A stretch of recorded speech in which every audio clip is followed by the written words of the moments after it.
Greetings, friends. We know the world can get a little crazy and overwhelming sometimes. Even though we can't necessarily change anything, it helps to talk things out. Whether it's politics or the paranormal, cryptids or conspiracies, history or how things are going now. Good conversation is always heartwarming and helps put the world into perspective. It may seem cold out there, but the fire's lit on the old potbelly stove, and we're in the mood to talk. So join us as we gather around the wood stove and have ourselves a fireside chat.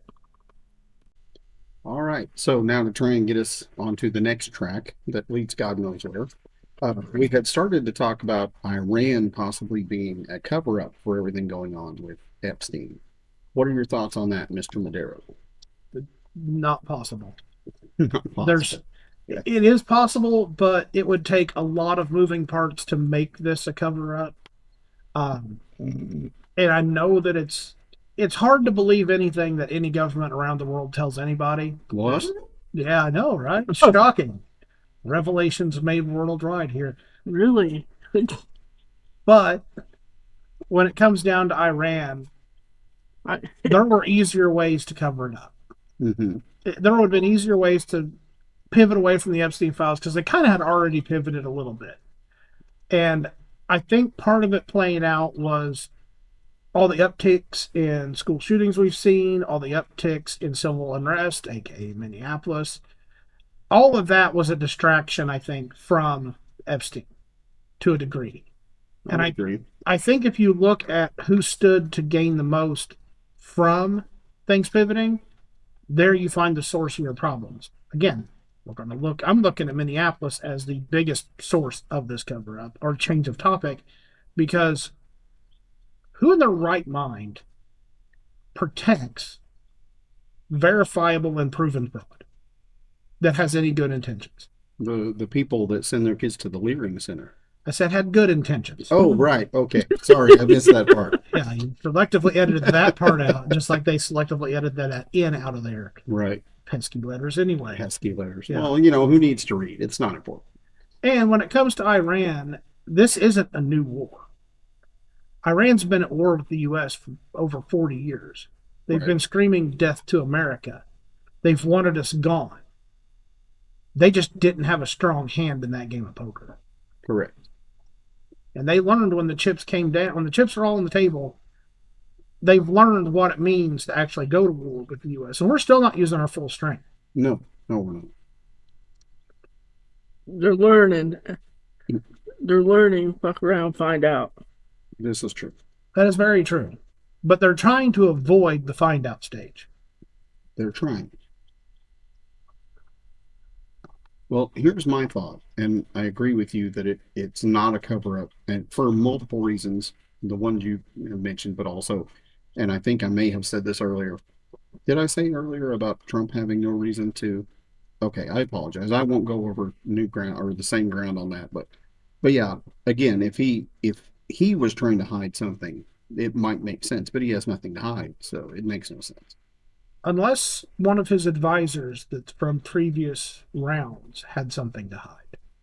But there again, the people that were in charge of this had no bearing in the previous administrations, Right. as far as I know. So I I don't don't think think there's so. any cover ups there. I think this is honestly just the beginning of a bigger point we're going to have to face as the US. We have allowed so many countries to freely call for our destruction with no repercussion that they have become emboldened. They have enabled and supported terrorism. They have killed tons of our people. Some we don't even know that it was them that did it. Right. And we finally have an administration, I think, that realizes what a threat they have been. The issue is going to be when the next administration hits. Right. Will they keep up the pressure to keep countries accountable? Will they make America the strongest country again? Because we started to lose it. We've lost ground to China. We used to think it was Russia, but if anything has been proven, Russia wasn't as dangerous as we thought unless they drop the nukes. Right. And if those start flying, the world is on the mutually assured destruction pathway where it doesn't matter how many ground forces, how many naval vessels, everything's going to be gone. And there's not going to be a will rule over the ash when it's all over. Nobody alive today will see when it's all over if those fly. That's right.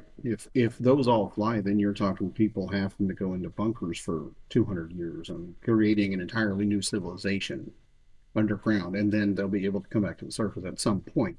And it may not be 200 years. I don't remember what the fallout is, but it also depends on the tonnage of the bombs and how many bombs and various things that interfere with that. But, yes, sir. I'm Nope. just listening. All right. I thought I was getting a signal. Well, so did I. Well, Sorry. But and the other thing is we won't know because Because we'll be dead. that and the best example we have of what happens with nuclear disasters and nuclear weaponry, the closest we have is Chernobyl. Mm-hmm. And we thought we had Chernobyl controlled, we didn't. So we then thought we had it controlled again. And all it took was Russia going back in, ironically making another bad decision at the same geographical location. No shock there. Oh, I'm shocked. No, of course. But all it took was them making another mistake at the same geographical location to stir up everything that had finally settled. Right. And that is the nature. The more I think about it, that's more human nature than anything. We think we've got one thing under control. Well, let's go monkey with it. Right. Let's go change it. Let's go and we'll nation build. And I don't know about either you guys here, but I'm tired of the U.S. nation building. I agree. I think if we go in and remove the regime and remove until they get somebody who's like, we will let people vote, we will let everyone have a free election again. Until that, when that happens, that's when we're out. We're done. Agreed. Because then it's you need to better the place you're at. Mm-hmm. That's one of the biggest problems with blanket asylum seeking, with blanket we'll take in all refugees, is if at all possible, the best answer is for people to better their own situation at home than to come and take over someone's situation elsewhere. I'm not going to go up to Canada and say, you need to accommodate me, but only as long as it takes me to get strong enough to overthrow you. Right. Why would they let me in? They wouldn't. Why are we letting in people on the daily that have no good intentions for what they're here for? They're only here for selfish reasons. They're only here for what they want. They're not looking to be part of a collective. They're not looking to better the world. Why are we working with people like that? That's a very good question. And on a side note of this, because I know as we've spoken about, we go off the rails a lot. This even branches into things like H-1B visas. Right. If it was truly a field where we were lacking and we didn't have the people, why are they sending their people here to train? Why are they sending them here to universities? If India is so much better than us at this, why aren't we sending people over there to learn? Very good question. But you also get into, well, the university has to have X amount of this color people and X amount of this color people. And we don't need this color people because we already got too many of those. Straight up racism is what it is. Absolutely. It's selective racism. And it's the racism of low expectations. I don't know how many people in the US go to school and how many of them get useless degrees. Too many. But they're subsidized by government grants, by government monies. If you make it where you can only get fed or get loan benefits and things from the government only for degrees that contribute to infrastructure, how quickly do you think we could get more Americans trained in those fields? Mm-hmm. And how many people want to go into a field that is secure and is helping, but can't afford the training to get there? Right. And if you do have a degree, if you want to go into a field like I want to be an engineer. Well, entry level engineering position, you have to have 3 years experience. Where am I going to get those 3 years? But H1B boy over here, Mm-hmm. we'll hire him with no previous experience for the same university you just went to because he'll take a third of your pay, which is legal in the broadest sense possible, but it's unethical and it undermines the country. Right. But to tie it back with Iran, look at Iran in the 60s. Mm-hmm. It was a free country. Right. Well, free compared to modern standards. Right. It was a modern society. Mm-hmm. Well, then the Ayatollah came in. And they essentially went back to the Stone Age. Right. All it takes for a country to fall is truly a leadership change if that takes the soul of the country. Correct. And I know we'll discuss this in a later date, but people will vote for what they think is nice, not what is self-preservation or Correct. what is country preservation. Mm-hmm. And our actions in Iran, if they turn into a quagmire like most of the other Middle Eastern campaigns for all countries have gone, Right. then we should never, we can't let it get to that stage. No, we can't. But if we only go in and let them have a free election and then go, okay, this is your country, Mm-hmm. I'm fine with that. Right. I agree completely because we can't allow another Afghanistan.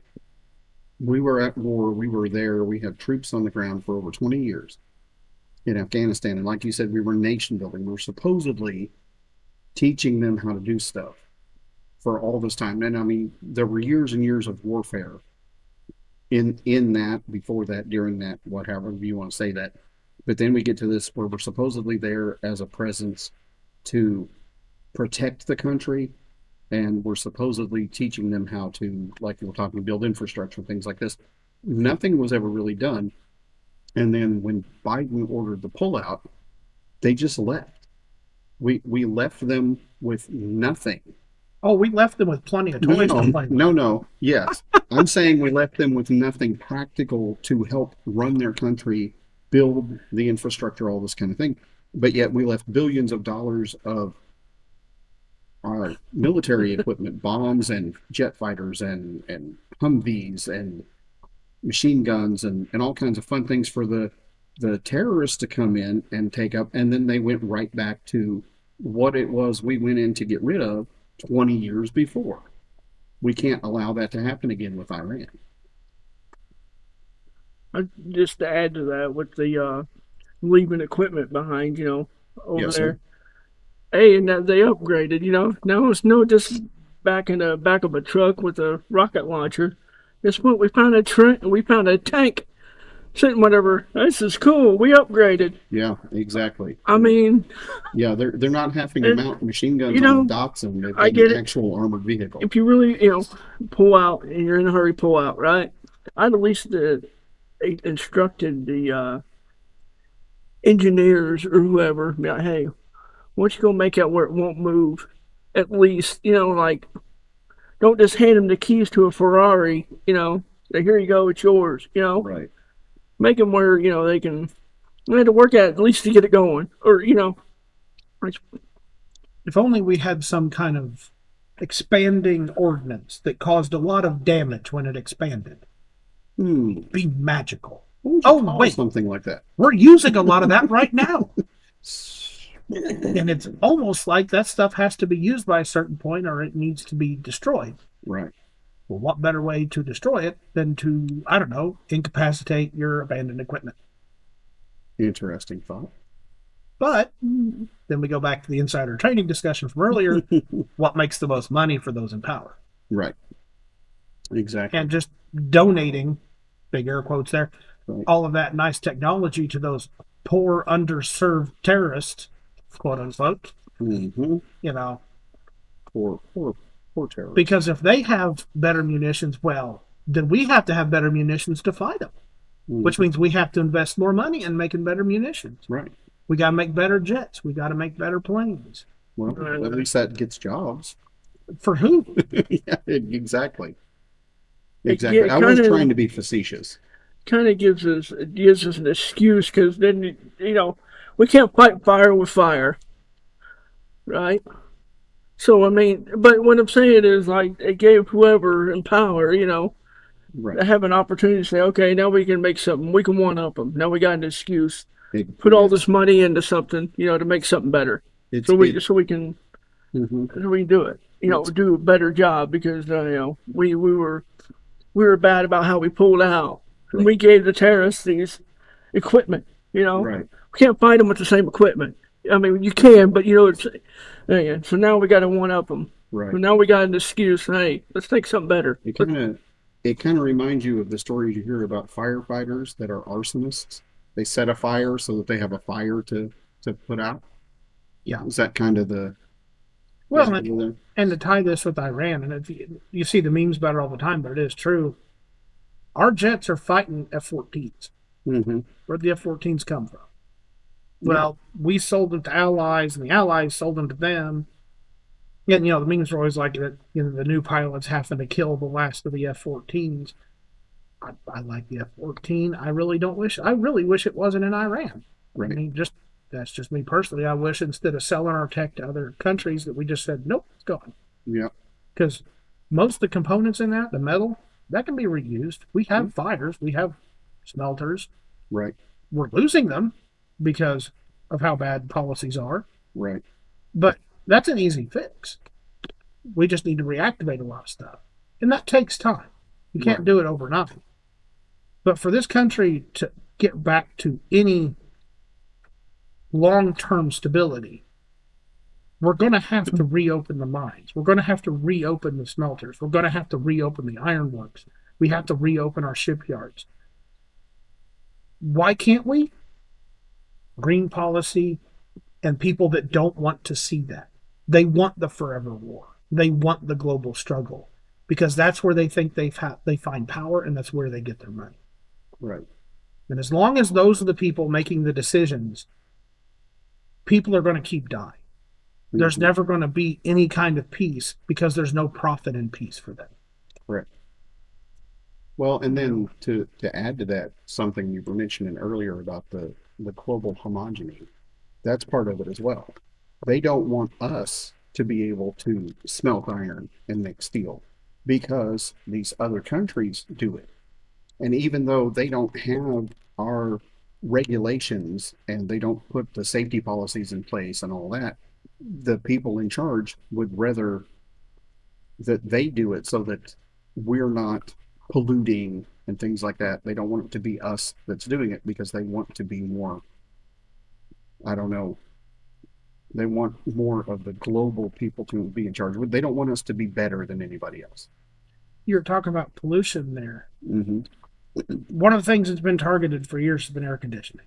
Oh, it's so bad for the environment, so bad for the environment. Tons of people die every single year just because they don't have any relief from the heat. Right.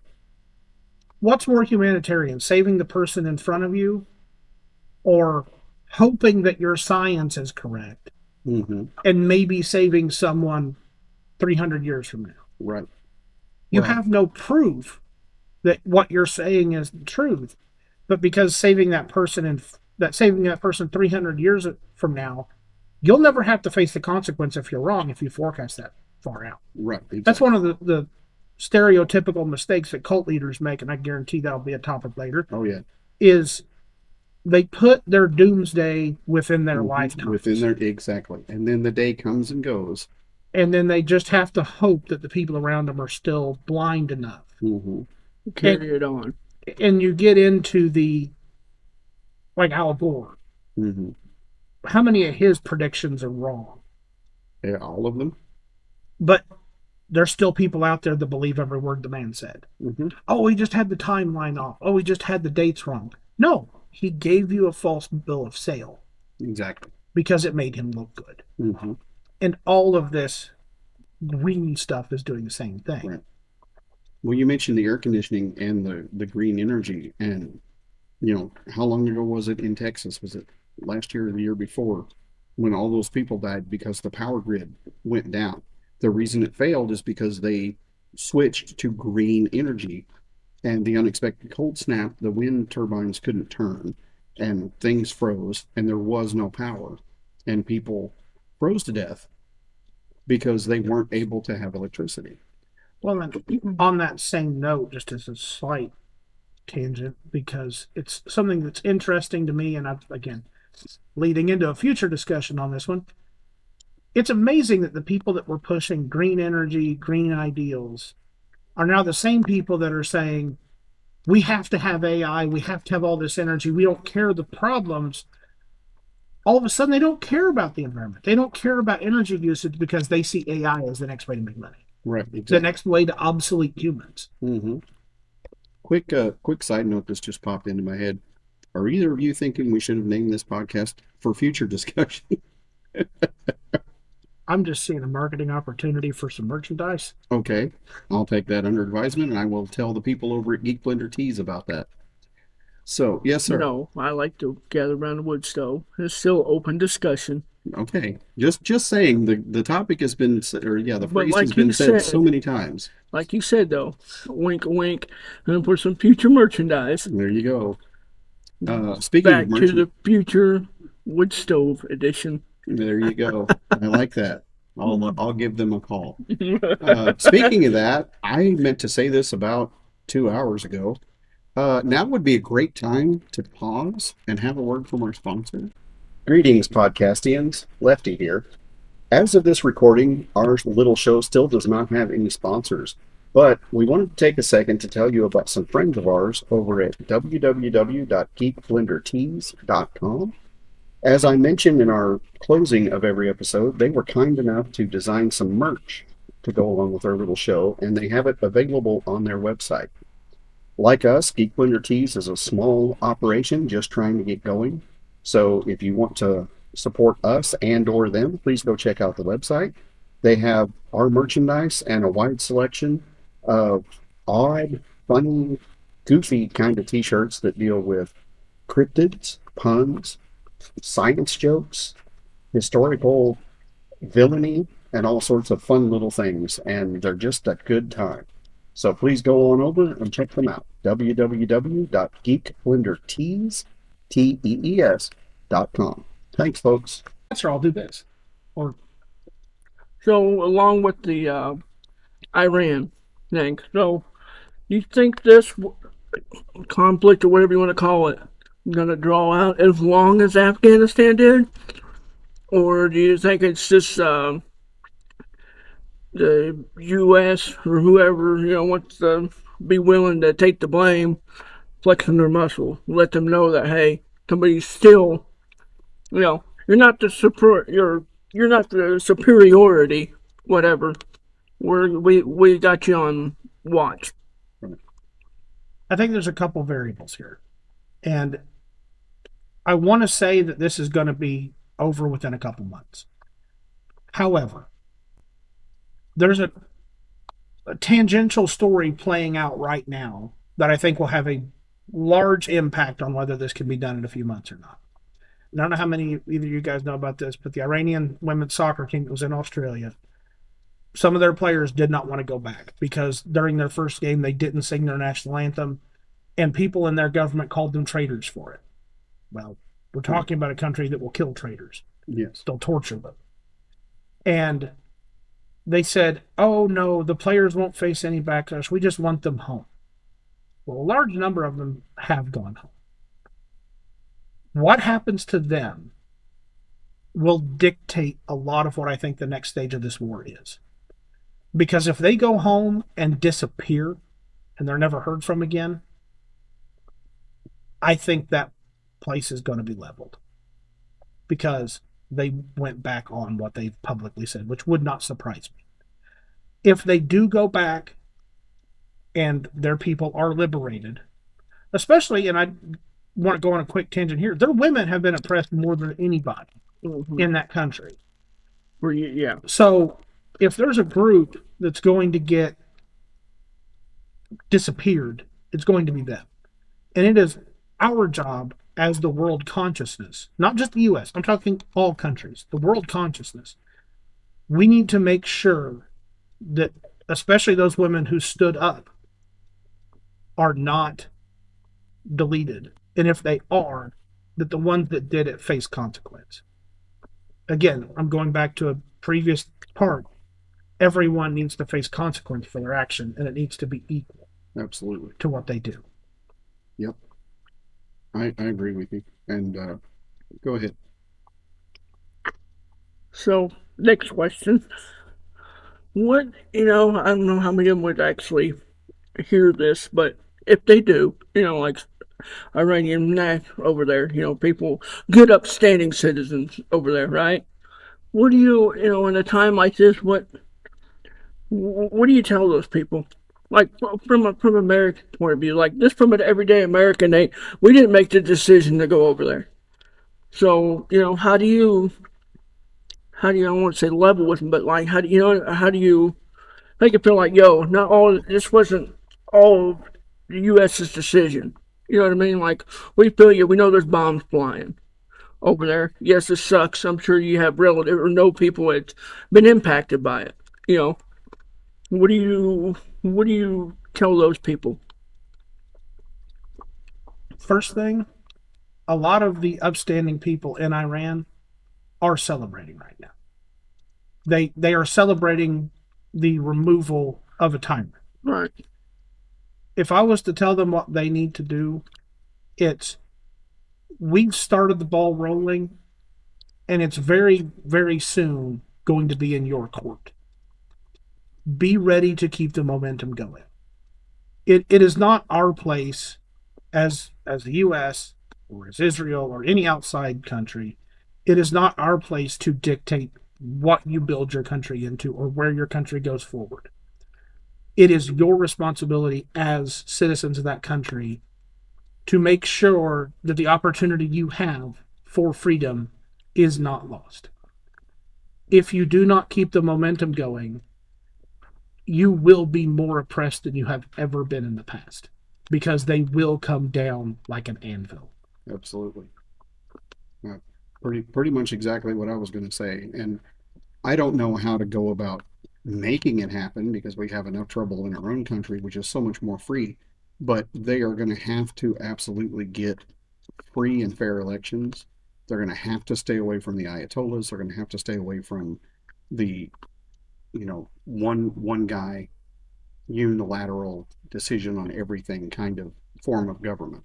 They can't be going with oligarchs and people like that anymore. They absolutely have to stand up for themselves and demand what happens. Now, how do you get to that point? I don't know. And another part of this that I think needs to be addressed, and this is, I doubt they'll ever hear my voice talk about this, but if you're a surrounding country around Iran and you actually want Iran to prosper, because if your neighbor's prospering, you have a better chance of prospering. If you're democratic and you would like to see democracy implanted there, help them. Don't go in and try to take over. Don't go in and force your leaders on theirs, but help them. Everyone needs a framework to work under to start with. Right. And their end result may differ from yours, but it's going to take outside investment and people to help get rid of the leaders that are in place right now. Right. The U.S. and Israel have done the first step. We've done the bloody step. Mm-hmm. But there's going to be countless subsidiaries and underlings that we may not know are evil until they would get that power. And as soon as our gaze focus goes somewhere else, as soon as we look somewhere else, then they're going to become the oppressive leader. They're going to become the new Ayatollah. Mm-hmm. And I don't know about you guys, but in my view, the only Ayatollah that there's room for in this world is in Mad Max 2. There you go. The Ayatollah of rock and roll. I like it. But yeah, I don't want to say the word electing, but empowering the son of the pissed off, newly widowed son of the guy you killed, putting him in charge of the country that you just took out the leader of. Maybe not the best idea. Well, I think that the people that put him in power gave us a whole new list of targets. I think you might be right.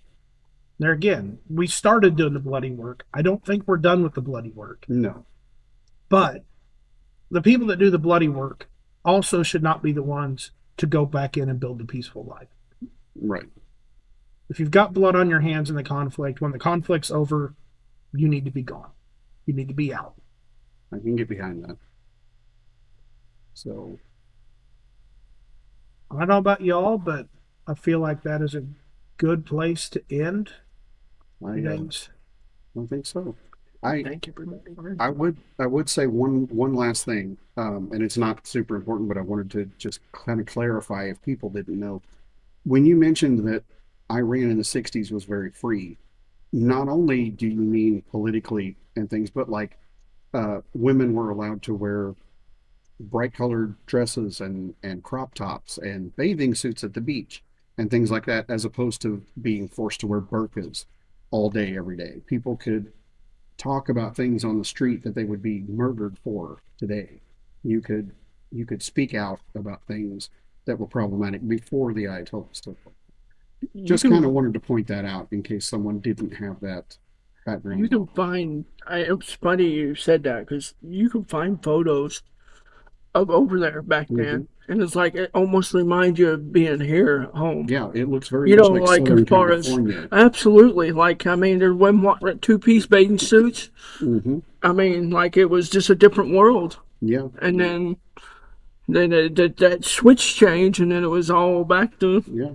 And they had like beehive hairdos and the different things, that were popular at the time in movies and whatnot, as opposed to you're not allowed to show your hair.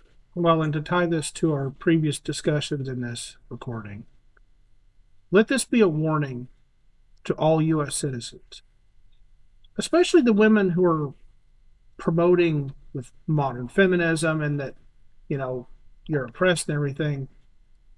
If you keep putting people in power just because they're not U.S., they're not conservative, they're not traditional, go look between the 60s and 70s in Iran, and that's your future. Exactly. That's what you're putting in power. Hmm. hashtag insert liberal white women. I said it. I'll say it. I don't care. I just said it. Yeah, keep going. Amen. But but no, and that again ties into your earlier comments about inviting people in who have no interest in assimilating to this country. They want to take this country over. And here's the thing I don't understand. They want to make this country into the country they're escaping from, which does not make sense to me. And again, we have that with Mamdani in New York. And then one other kind of funny little question I had, you mentioned how other countries like Iran have become, I've forgotten the word you used, but they don't have any fear of the U.S. Um, they become emboldened, I believe you said. Well, what was it that could have emboldened Iran? Do you think it might have been the $9 billion in cash that was delivered on pallets out of a military plane under Obama? I mean, could that have that surely didn't connect to that emboldening at all, did it? Well, or Biden reenacting their nuclear deal to let them keep enriching uranium. Right, No country ever has gone above 20% and not made a weapon. right. And Iran was pushing 60. Yes. And they bragged about it. Yeah, which And they're is like, we can make bombs now, we're gonna kill you. which is weapons grade. In case anybody hadn't caught that Hmm. memo, that is weapon grade. And that is the very last thing I'll say is along with that, they were bragging about the ability to create nuclear weapons, which they would then want to drop on the US. But also it is known, it's been proven that Israel was already planning to launch an attack, and that the US, as opposed to covering up or distracting from the news of Epstein at all, they were like, you explained it really well earlier, but in a private conversation. But basically, it's like we're gonna do better if we go with Israel as opposed to waiting until something else happens. Iran had made it very clear that if anyone struck them, it did not matter who. All targets were fair game. Mm-hmm. And look no further than their response to the initial attack. They attacked the UAE. They attacked Saudi Arabia. They attacked Israel. They attacked U.S. bases. They've attacked embassies. They're talking of mining the Straits of Hormuz. Mm-hmm. What about that makes you think that they wouldn't have struck? If Israel had attacked, they would have hit every single target they've already hit. Now, does that mean that I think that we should follow Israel into every conflict? Absolutely not. But in this instance, if we could take out some of the Iran's capabilities prior to their retaliation, the losses in the region have been greatly minimized. Absolutely. Not zero, but greatly minimized. Right. But again, we're targeting a known threat. It's not like we just dropped bombs on people because we felt like it. We're, again, the right word just escaped my head. Being a podcaster is not a great choice because I can't speak and my brain doesn't work. But here we are. Anyway, we were minimizing a threat because we knew it was coming. So it was a strategic blow that was struck. Yeah, I mean, it wasn't like you saying like going with them. It wasn't like we just randomly dropped a bomb somewhere just to start a conflict. I mean, both Exactly. countries knew that. Like you said, they chanted "Death to America" all however many 47 years now. years. Absolutely, and on top of that, I mean, they've even chanted it to Israel. Israel's been like a thorn in their side for years and years. They've been fighting I each mean, other for like millennia. yeah, and it could even go back to like the Bible days if you really want to get down to it. Mm-hmm. I mean, that's how long that's been. Exactly. But like said, they came out and started chanting "Death to America." Well, don't be surprised when you're doing bad shit over there Mm-hmm. that America joins in Israel and says, "Hey, we got your back," because they chanted "Death to America" to us as well as they chanted "Death to Israel" to them. So I Agreed. mean, watch how you poke the bear. I Absolutely. mean, And and that's the thing. If you poke a and bear, what's sooner or later the bear's going to really get pissed off. surprising, and one last thing with the Rand thing, I ran into the point was stupid when they started launching bombs and throwing them into neighboring countries. Like, oh yeah, let's piss our neighbors off. I Mm-hmm. mean, Right. that'd be like us, whatever, just randomly from here, from the homeland, range some bombs. Oh, let's drop some Mexico, Canada while we're at it, just because. Yep. Like, I mean, that to me that was stupid. Like when they came out with those reports that they're launching them into other Right. countries, I was like, what? Hey, good luck having relationships with some of those countries. Because Exactly. they're going to be like, hey, remember you bombed us Right. for no reason? We didn't send one your way, but you sent them our way. But yeah, it's That, kind of like somebody living in a cul-de-sac and launching Molotov cocktails at their next door neighbor just for fun. Why not? No, nothing's going to happen. And then if we go back to the New York thing, saying that no, the neighbor next door, the street over there, they're the ones that threw the Molotovs, even though it was my neighbor that chucked it at me. Right. And we're supposed to everybody believe that. Exactly. Yeah. Love it. Well, I think that's going to be where we stop this recording. And I'd like to thank everybody for listening. For myself, Madero, and Lefty, and Poncho, y'all have a good one, and we'll see you next time we discuss things around the wood stove. Absolutely. Gather Around the Wood Stove is an independent podcast, meaning that the three of us do everything. If you would like to help us grow, please follow, rate, like, subscribe, and share us with a friend. If you have a topic that you'd like us to discuss, leave a comment on our social media, drop us a DM, or email us at gatheraroundthewoodstove@gmail.com. That's gather, ROUND, thewoodstove@gmail.com.